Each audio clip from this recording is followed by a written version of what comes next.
Muy buenas a todos y bienvenidos. Soy Carlos Y yo, Cristina. y estáis en Entre Líneas. Hoy tenemos una historia que parece sacada del propio Hollywood. Imaginad la escena. Año 1974. En un plató se juntan dos de las estrellas más grandes del planeta, Paul Newman y Steve McQueen. Mismos ojos azules, misma pasión por la velocidad y una rivalidad. Legendaria. Y de repente les obligan a protagonizar juntos la película de catástrofes más grande jamás hecha. El resultado fue una producción tan explosiva detrás de las cámaras como delante. Hoy nos sumergimos en la historia de El Coloso en Llamas. Y es que es mucho más que un clásico.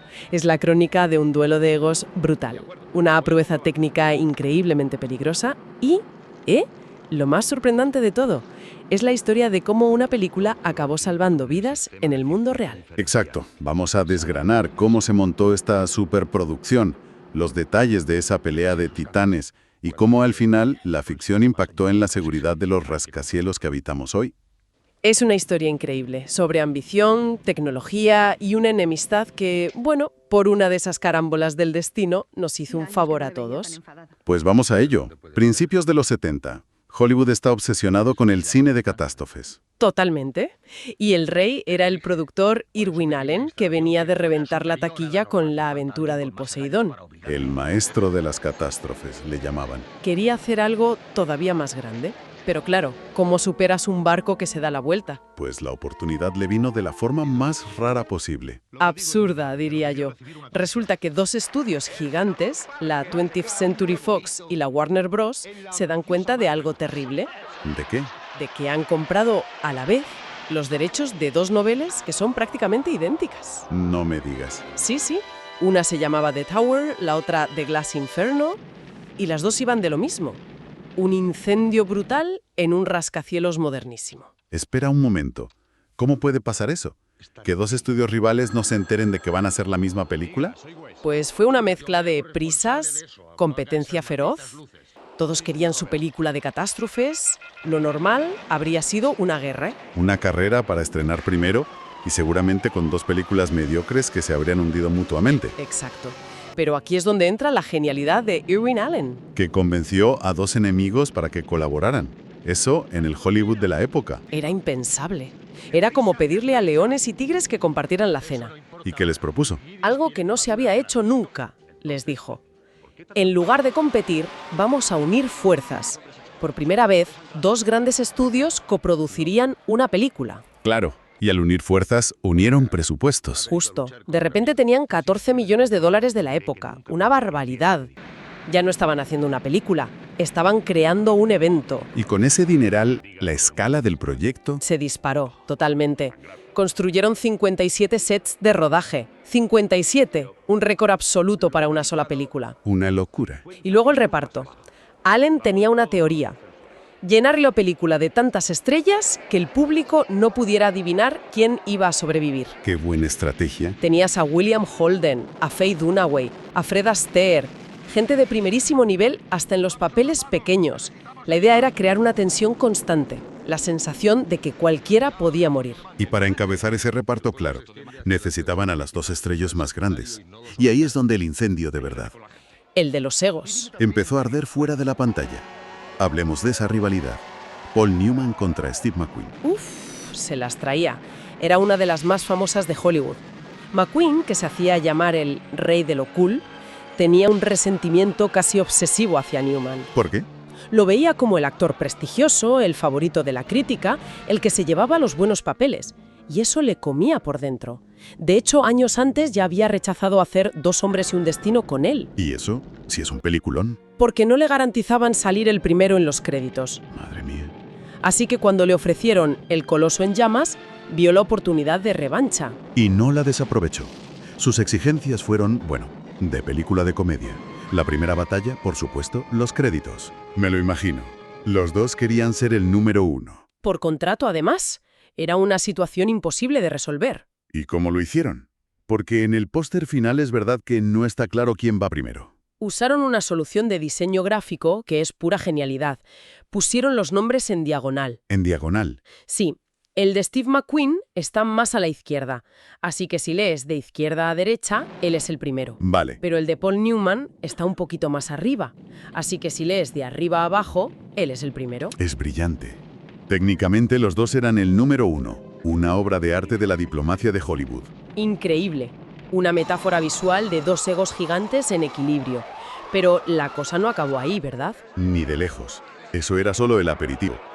McQueen se llevó el guión a su casa y literalmente se sentó a contar una por una las líneas de diálogo de su personaje y las de Newman. Me estás diciendo que contó las frases. Una a una. Y descubrió que Newman tenía 12 más que él. No puede ser.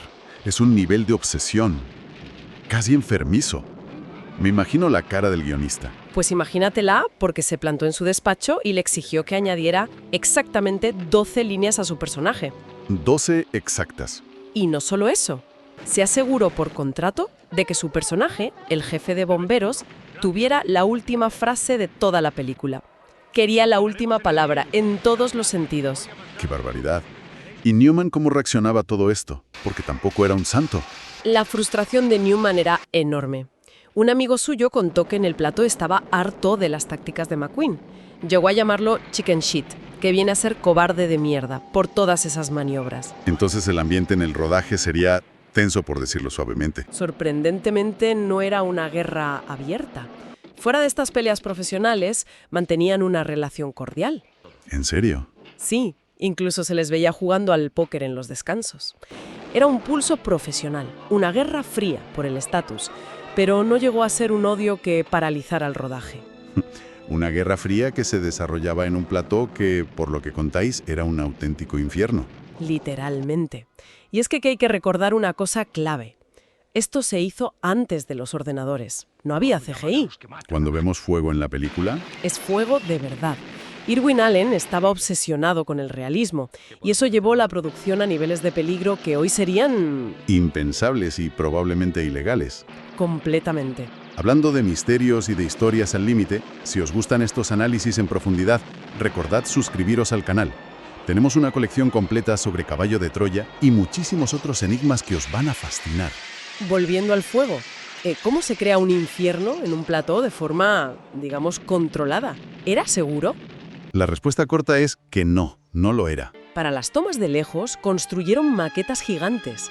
Una medía más de 20 metros, como un edificio de 6 plantas. Una pasada. Pero en las escenas de interior, con los actores, el fuego, el humo, el calor, todo era real. Usaban lanzallamas controlados, pero los actores estaban a escasos metros de las llamas. Y con dos actores como Newman y McQueen, que les gustaba hacer sus propias escenas de riesgo, la mezcla debió de ser Explosiva.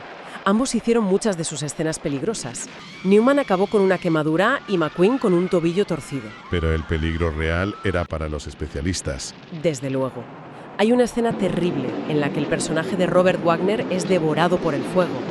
Pues esa escena se rodó con un especialista ardiendo de verdad, ¿Cómo? protegido solo con un traje especial y un gel. Verlo es aterrador. El riesgo era altísimo. Es que hoy en día eso se haría con un doble digital. Es impensable.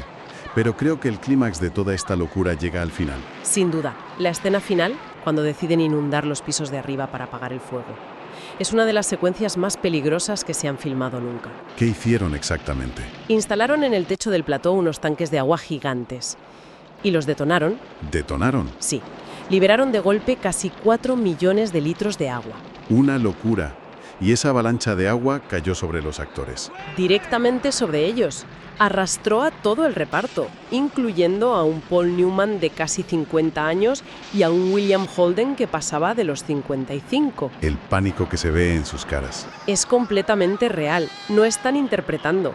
Están intentando no ahogarse. Estaban sobreviviendo. Así que tenemos una superproducción nacida de una alianza imposible, alimentada por una rivalidad legendaria y filmada con un nivel de riesgo físico demencial.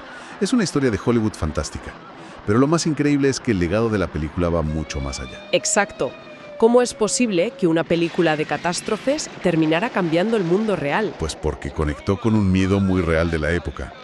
En los 70, las ciudades se estaban llenando de rascacielos y la gente los miraba y se preguntaba, oye, ¿esto es seguro?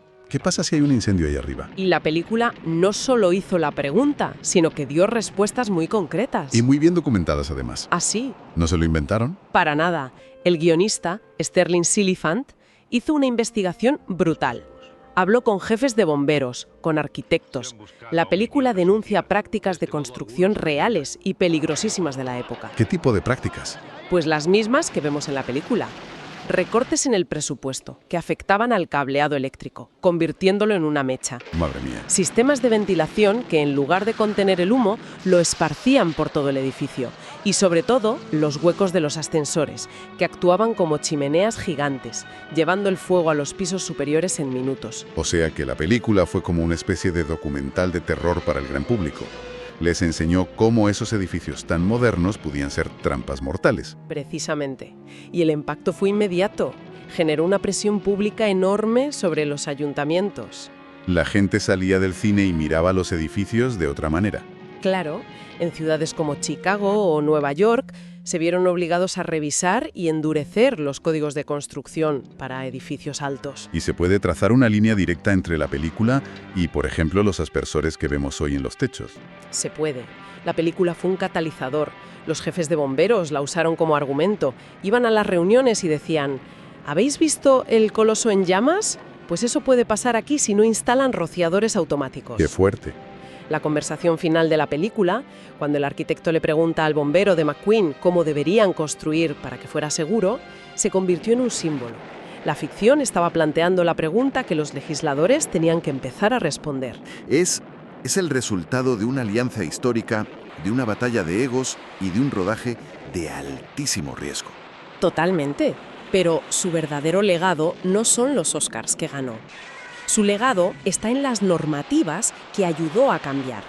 Y en las vidas que probablemente ha salvado. Exacto. Es una crónica brutal sobre la arrogancia humana y la codicia. Y ese mensaje, casi 50 años después, sigue siendo increíblemente actual. Es una conclusión fascinante. Y nos deja con una última reflexión. La próxima vez que alguien entre en un rascacielos y vea los rociadores en el techo, podría pensar que, en parte, se lo debe a una pelea de egos entre Paul Newman y Steve McQueen. Y eso plantea una pregunta interesante. ¿Cuántos avances en nuestra seguridad no nacen de una planificación tranquila, sino del eco de un espectáculo explosivo que capturó los miedos de todo el mundo? Una idea para darle una vuelta. Bueno, pues hasta aquí nuestro viaje a este infierno de Hollywood. Esperamos que os haya parecido tan fascinante como a nosotros. Nos vemos en el próximo misterio. Aquí, en Entre Líneas. Hasta la próxima.